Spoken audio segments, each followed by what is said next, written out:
रमेश अपने बीवी बच्चे को बाएं बाएं कहता है और ऑटो में बैठकर रमेश सवारी ढूंढने में लिए चला जाता है। तभी रमेश को ढूंढी देर में एक सवारी मिल जाती है। रमेश उसको अपने ऑटो में बैठा लेता है।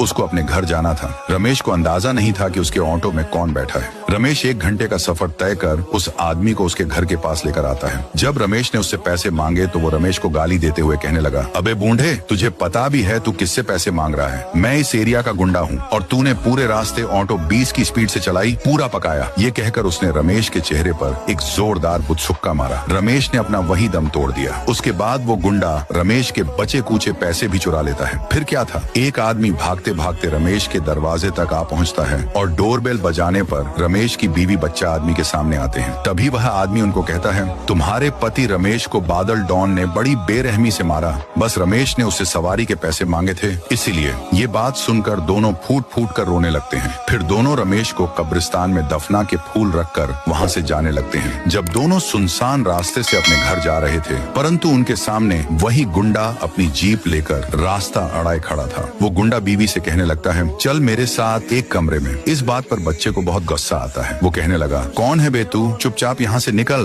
पर कुछ फायदा नहीं हुआ। गुंडा बच्चे के पैर पर चाकू मारता है। उसके बाद बीवी को जान की खातिर उसके साथ एक घर में जाना पड़ता है। गुंडा बीवी के साथ जबरदस्ती करके वहाँ से भाग निकलता है। उसकी माँ आंख में आंसू लिए रेंगते रेंगते घर से बाहर निकलती है। बच्चे को कुछ समझ में नहीं आ रहा था कि तभी पीछे से एक भला इंसान भागते हुए आता है और बच्चे की मदद करता है। बच्चा ठीक होकर उठ के जैसे ही अपनी मम्मी को बचाने जाता, पर लेट हो गया। वो भी इस दुनिया को छोड़कर चली गई। बच्चे ने पहले तो अपने पप्पा को गंवा दिया और अब मम्मी को। बच्चा अपने मम्मी पप्पा की कब्र पर बहुत रोया। उसको बहुत गुस्सा था। वो कैसे भी अपने मम्मी पप्पा का बदला लेना चाहता था। वो वहाँ से भाग के स्क्विड गेम में पिंक सोल्जर के पास आता है और उसने उससे रो रो कर मदद मांगी और बताया कि कैसे उस गुंडे ने उसके मम्मी पप्पा की जान ली। ये बात सुनकर पिंक सोल्जर का भी खून खौल उठा। वो भी उससे बदला लेना चाहता था। वो बच्चे को कड़ी ट्रेनिंग देने लगा। बच्चा भी ट्रेनिंग को बखूबी किया, जैसे बुर्ज खलीफा के ऊपर ट्रेनिंग देना, घंटे घंटे पुशअप मारना। ऐसी ही 20 साल की कड़ी ट्रेनिंग के बाद बच्चा बड़ा हुआ। उसके पास इतनी ताकत थी कि कोई भी माई का लाल उसे हरा नहीं सकता। फिर वो जाकर ड्रॉर से फटे पुराने कपड़े पहन लेता है ताकि वो गुंडे को मार सके। वो गुंडे के घर आके डोरबेल बजाता है। उसके बाद वो गुंडा उसके सामने आता है। फिर वो एक्टिंग करके कहता है, मैं बहुत गरीब हूँ, मेरी माँ बहुत बीमार है, प्लीज मुझे काम पर रख लो। मैं खाना, झाड़ू, पोछा